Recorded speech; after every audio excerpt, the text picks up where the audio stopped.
Welcome to Kaizen Talks, where we explore ideas, stories, and the psychology behind the world around us. Let's grow, one conversation at a time. Usually when we talk about some kind of personal failing, there's this weird expectation that it just boils down to a character flaw. Right, yeah. Like it's just a willpower issue. Exactly. Like, you shouldn't eat that third slice of cake, but, you do it anyway. And we treat our inability to get things done the exact same way. Oh, absolutely. We're incredibly hard on ourselves. We really are. You look at that to-do list and you see the deadline looming. And instead of just starting the report, you suddenly decide you absolutely must spend 45 minutes organizing your desktop folders. Right. Suddenly cleaning the kitchen is the most urgent thing in the world. Yeah. And then comes the guilt. We immediately assume it's a moral failure. Like, it's just pure laziness, right? We just don't have enough discipline. Well, it's an incredibly common trap to fall into. It feels like a binary, doesn't it? Yeah. Like you're either a hard worker or you're a slacker. Yeah, exactly. And society finds it comforting to categorize it that simply because, if it's just a discipline problem, the solution is easy, right? Just, try harder. Just buy a better planner. Wake up at 5 a.m., take a cold shower, all of that. But then you step into the actual world of behavioral economics and neurobiology, and suddenly that really simplistic, judgmental view is just completely shattered. It really is. The science tells a completely different story. So today, our mission on this deep dive is to completely redefine how you view time management. We've gathered a massive stack of sources for this one. Everything from neurocomputational studies to cognitive behavioral therapy insights. And the overarching theme is just fascinating. It really is. Because what we found is that your constant struggle to start your work isn't a moral failure at all. It actually involves this ancient neurological tug-of-war, some truly invisible cognitive biases, and the completely bizarre reality that your physical brain actually views your future self as a total stranger. It's a vast and, frankly, super fascinating diagnostic landscape. And, just to validate what you might be feeling right now as you listen to this, the data shows you are absolutely not alone in this struggle. Oh, not even close. Right. Research indicates that 80% to 95% of college students and up to 20% of the general adult population chronically procrastinate. It is a pervasive human experience. Wow, 95%? Yeah, it's huge. And the most crucial takeaway from all the clinical data we reviewed is that the cure for this isn't more discipline. The actual cure is emotional agility. Okay, let's unpack this, because before we can fix our schedules, we really have to understand the biological hardware that's, causing the glitch in the first place. Right, the actual brain architecture. Yeah. And looking at these neurobiological studies, I kept thinking of this analogy. It's like your brain is a household. Your prefrontal cortex, the part that handles executive function and long-term planning, is like this exhausted, highly rational parent trying to balance the checkbook and plan for college. Okay, I like this. But your limbic system, the ancient emotion-driven center of the brain, is a toddler. Just a toddler screaming for the immediate gratification of a piece of candy. Or, in our modern case, an online cat video. And the real problem with that household is that the toddler has the keys to the dopamine cabinet. Exactly. The toddler is totally running the show. It's a really perfect way to visualize the physical conflict happening inside your head, because the limbic system is one of the oldest parts of our brain architecture, and it is fundamentally wired for survival. Right. It's ancient. Exactly. It operates completely automatically, it seeks pleasure, and it aggressively avoids pain or stress. So when you look at a difficult, boring, or, anxiety-provoking task, the amygdala, which is the threat detection center inside that limbic system, literally interprets that spreadsheet or that blank page as a physical threat. Wait, like an actual threat? Yes. A threat to your immediate emotional equilibrium. Your brain processes psychological discomfort the exact same way it processes a physical threat. It triggers a stress response. It wants you to flee. Flee right into the comforting arms of social media. Precisely, because it works. When you engage in a low-effort, highly distracting activity, you're not just running away, you are actually rewarding yourself for fleeing. Oh, because of the dopamine. Right. Your brain's reward system releases dopamine. It's an immediate mood boost. The limbic system gets its candy. Meanwhile, that exhausted parent, the prefrontal cortex, requires immense biological energy to function. It runs out of gas. Exactly. When you are tired or stressed or just overwhelmed by your day, the prefrontal cortex fatigues, and it simply cannot override the impulsive demands of the limbic system. Which perfectly explains why I can plan an entire week of productive, focused work on Sunday morning when I'm well rested. But by Wednesday at 3 p.m., the toddler's driving the car and we're eating ice cream instead of answering emails. That Wednesday afternoon crash is a product example of what behavioral economists call hyperbolic discounting. Hyperbolic discounting. Okay, what's that? Well, humans are predictably irrational when it comes to time horizons. We steeply discount the value of any reward if we have to wait for it. For example, if I ask you if you'd rather have $100 today or $110 next month, what would you say? Oh, I definitely take the $100 today. Right. Almost everyone takes the $100 today. The bias toward the present is overwhelming. But if I shift the timeline and ask if you'd rather have $100 in exactly 1 year or $110 in a year and 1 month, human behavior flips. Oh, really? Yeah, almost everyone chooses the $110. Huh.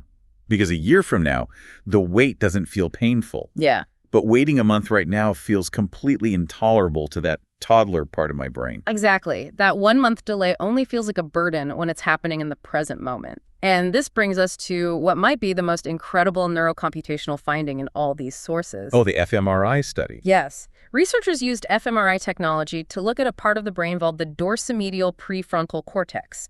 Now, we don't need to get bogged down in the anatomy, but basically, this is the area that signals the expected effort and costs of an action. They found that when you think about your future self, the version of you that exists a week or a month from now, your brain processes those thoughts exactly like it processes thoughts about a complete stranger. But you know what completely surprised me about these sources? That finding right there. I mean, when I tell myself, I'll write this report on Friday, my brain doesn't actually see it as me doing the work. No, not at all. It sees it as some random guy named Friday Host doing the work, like it just assigning chores to a roommate. I don't even know. That's a great way to put it. And it explains so much of our consumer behavior, too. Think about someone buying a treadmill online. Oh no, I feel personally attacked. Well, present you is sitting on the couch eating chips, but you buy the treadmill for future you because future you loves fitness and waking up at dawn. Of course they do. But when the treadmill arrives, future you is suddenly present you. And present you still just wants to sit on the couch. That is so true. You have a remarkably weak neural connection to that future version of yourself. So the present self is completely unwilling to endure current discomfort for what feels like a stranger's benefit. Wow. Okay, so our biological wiring literally makes us prioritize the now and throws our future self under the bus. Pretty much, yeah. But this leads to a really frustrating question about how our minds operate. Even if I'm biologically wired to prioritize today, why do I consistently think a project will only take 2 hours when past experience proves it always takes 5? Ah, the eternal question. Right, like think about the last time you promised your boss you'd have a presentation done by Friday. You've done this presentation 10 times before, you know it takes a week, and yet you still think you can do it in 2 days. Am I just refusing to learn from history? It's not that you're refusing to learn. You are falling victim to a well-documented cognitive blind spot known as the planning fallacy. The planning fallacy. Yeah, this was coined by the legendary psychologists Daniel Kahneman and Amos Tversky. The planning fallacy is our systematic tendency to underestimate task completion times by 40% to 50%. That is a massive margin of error. It is. And the cruel irony of this bias is that it persists even when we have direct, painful experience with similar tasks running late in the past. So we basically just have cognitive amnesia when we sit down to make a schedule. In a way, yes. Kahneman and Tversky explained it as the difference between the inside view and the outside view. Okay, what does that mean? When you plan your week, you naturally take the inside view. You focus entirely on this specific, unique project, assuming a best-case scenario where nothing goes wrong. You ignore the outside view, which is the statistical reality of how long similar projects have historically taken you. Oh, I see. Plus, your brain suffers from the unpacking effect. Right. I loved reading about this. This is where you view a task as just one giant blob, like, I'm going to paint the bedroom this weekend. Exactly. It sounds like one task. But you fail to unpack the sub-steps. You know, moving the heavy furniture, taping the trim, going to the hardware store to buy the paint, doing 2 coats, waiting for it to dry, and cleaning the brushes. And before you know it, your weekend is gone and the room is half painted. Every single time. What's fascinating here is that this isn't just a personal flaw. Even the most highly trained experts with massive budgets fail at this. The sources point to some glaring historical examples to validate how universal this is. Oh, the architecture ones, yeah. Right, the Sydney Opera House. It was originally estimated to take 4 years and cost $7 million. It took 14 years and cost $102 million. That is unbelievable. Or look at Boston's Big Dig Highway project. It was estimated at $2.6 billion in 6 years. It ended up taking 16 years and roughly $15 billion. The optimism bias is a fundamental human trait. So we've established that our brains are completely blind to time, and we're constantly treating our future selves like strangers.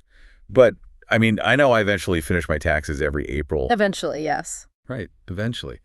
If my perception of time is completely broken, what actually forces me to sit down and do the work? That brings us to temporal motivation theory, or TMT. This was developed by researchers Piers Steele and Cornelius Koenig. TMT, okay. They looked at all these factors and essentially built a framework to explain how our motivation shifts over time. Instead of an abstract equation, think of it like a giant, heavy brass scale. Okay, I'm visualizing a big vintage scale. On one side of the scale, you have your expectancy and your value. This basically means how confident you are that you can actually do the task and how much you care about the reward. Okay, makes sense. On the other side of the scale, pulling in the opposite direction, you have your impulsiveness and the delay, which is how far away the deadline is. Okay, so if the deadline is months away, that delay side of the scale is incredibly heavy. Exactly. As long as the deadline is far away, the weight of the delay pins that side of the scale to the floor. Your motivation doesn't stand a chance against your impulsiveness. It's just stuck there. The scale won't budge. It's only when the deadline shrinks, when that delay weight gets lighter and lighter, that the scale finally tips. The motivational pressure skyrockets just enough to finally override your desire for immediate gratification. Wow, that is the exact psychological mechanism of pulling an all-nighter in college. It really is. You literally wait until the panic of failing out outweighs the appeal of going to a party. But, knowing this scale exists is helpful, but it still doesn't explain the sheer overwhelming dread we feel right before starting a task. No, it doesn't. Because if it was just a balancing act of time and value, we'd just be mildly annoyed. But we feel actual emotional pain when we look at our to-do list. Yeah. This reveals that the core issue isn't really about time at all. No, it absolutely isn't. Procrastination is rarely a time management problem. Here's where it gets really interesting. There's an analogy that really struck me from the readings. Procrastination is like putting a bucket under a leaky roof instead of just fixing the hole. That's a powerful image. Right. The bucket, which is watching TV or scrolling Twitter, provides instant, temporary relief from the immediate mess, which is your stress or anxiety. But it guarantees a total disaster later when the roof eventually caves in. We aren't avoiding the task, we're avoiding the feeling of the task. That is the absolute crux of modern procrastination research. It is an emotion regulation problem. Psychologists call this mechanism mood repair. Mood repair. Yes. You are faced with a task that evokes negative affect. It might be boredom, it might be frustration, or a profound fear of failure. You lack the emotional agility to just sit with that discomfort, so your brain demands mood repair through distraction. But the relief is incredibly fleeting. Because almost instantly the guilt sets in. You know you should be working. Exactly, and that introduces the guilt-shame spiral. You feel shame for delaying, which makes your mood even worse than it was before you started distracting yourself. Oh, man. And that worsened mood triggers the limbic system to demand even more mood repair, leading to more distraction. It's a vicious cycle that just feeds on itself. And what's interesting is that different people fall into this cycle for entirely different emotional reasons. I really want to dig into that because the sources break down these extremely specific procrastinator profiles from psychologists like Sapin and McGuire. It's not just one flavor of delay. Far from it. Take the anxiety-driven types. You have the perfectionist. For them, procrastination is actually a protective shield for their ego. Yes, the fear of not being perfect. If they never finish the project or if they wait until the absolute last minute, their core ability can never truly be judged. They can always tell themselves, well, it wasn't my best work because I rushed it. They never have to face the terrifying possibility that their best effort simply isn't perfect. It's a textbook self-handicapping strategy. And closely related to the perfectionist is the worrier, who catastrophizes everything and just lacks self-efficacy. And the people pleaser. Ah, yes, the people pleaser. This is fascinating because they procrastinate on their own priorities out of fear. They are terrified of letting others down, so they never say no to new requests, which completely derails their own schedule. Those are all driven by fear and anxiety. But then you have this entirely different group, the low frustration tolerance group.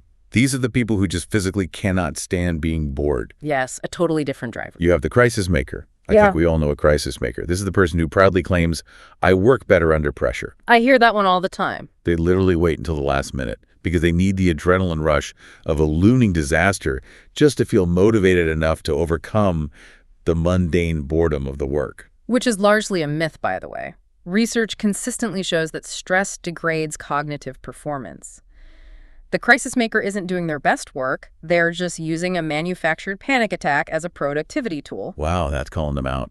Alongside them, you have the dreamer, who loves coming up with grand ideas, but hates the tedious step-by-step execution. And finally, you have the rebel. Ah, the rebel. The rebel views any task, even one they assign to themselves, as a threat to their autonomy.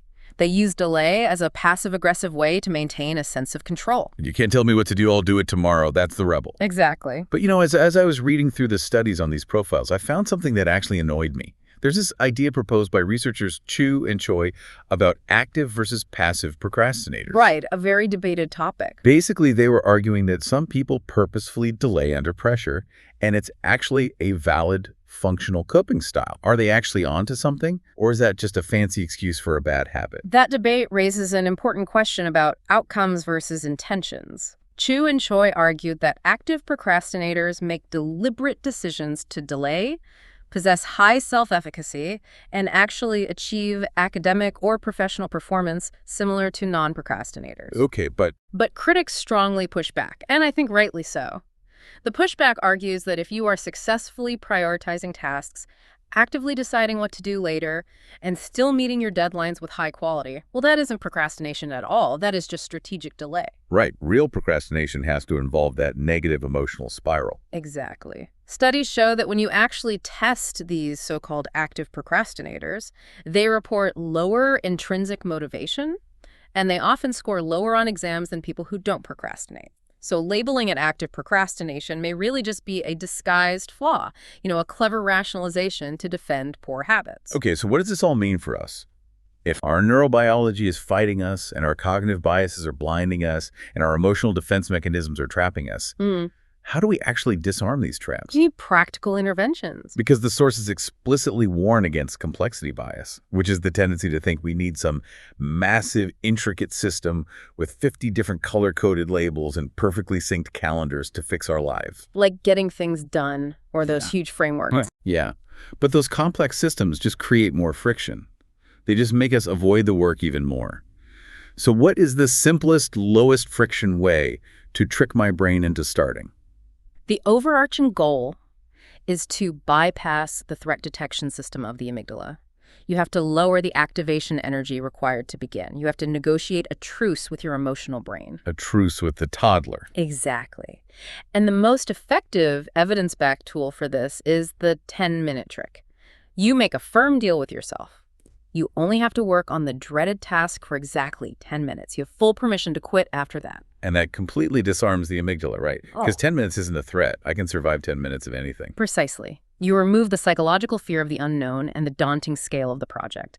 But the real magic happens once you start, because you trigger what psychologists call the Zeigarnik effect. I've heard of this. Back in the 1920s, a Russian psychologist named Bluma Zeigarnik noticed that restaurant waiters could remember incredibly complex orders perfectly, right up until the bill was paid.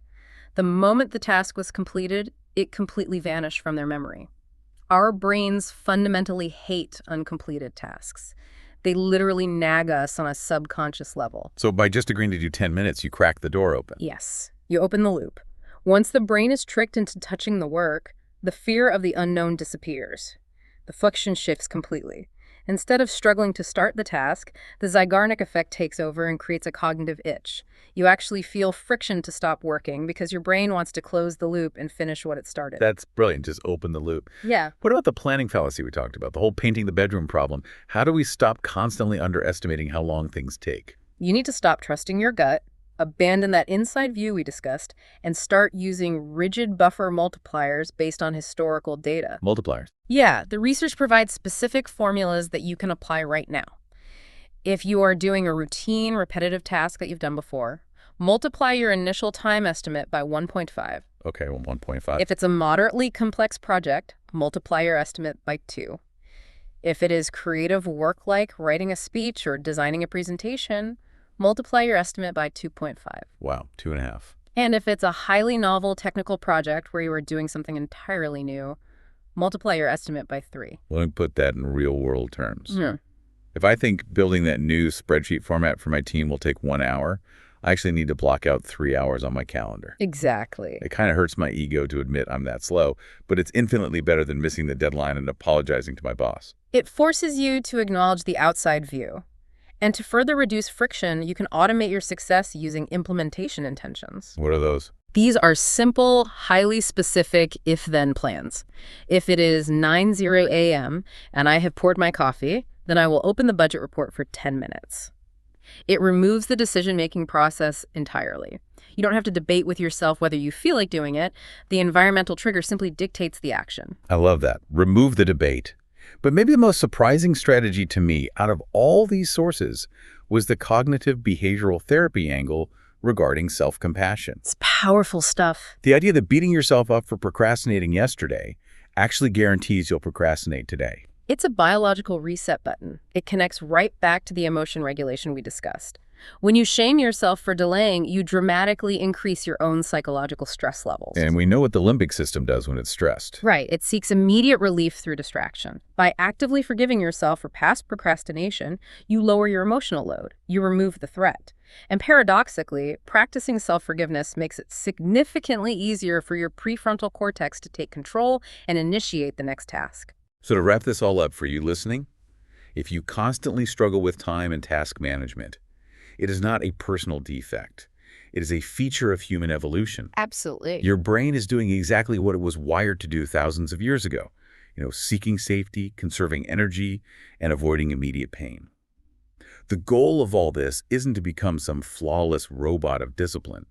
The key is to stop trading your future self's happiness for your present self's comfort. Well said. Use the 10-minute trick to negotiate a truce with your amygdala. Forgive yourself for messing up yesterday.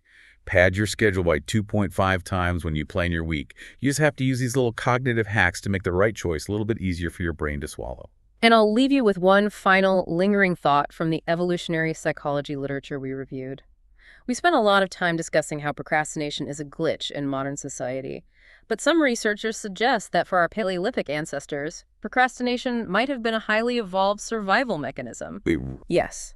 It acted as an intuitive signal from the frontal lobe, essentially rejecting a plan that was haphazard, poorly thought out, or dangerously risky. oh, wow. So the next time you find yourself entirely paralyzed by the urge to procrastinate, what if your brain isn't just being lazy? What if it's actually trying to warn you that your current plan is fundamentally broken and needs to be completely rethought before you proceed? That changes everything. It's not a moral failure. It's not even a broken internal clock. It might just be your brain's ancient alarm system telling you to step back, look at the big picture, and finally fix the hole in the roof. Subscribe to Kaizen Talks, where every conversation makes us a little better than yesterday. Until next time, keep questioning, keep learning, keep growing.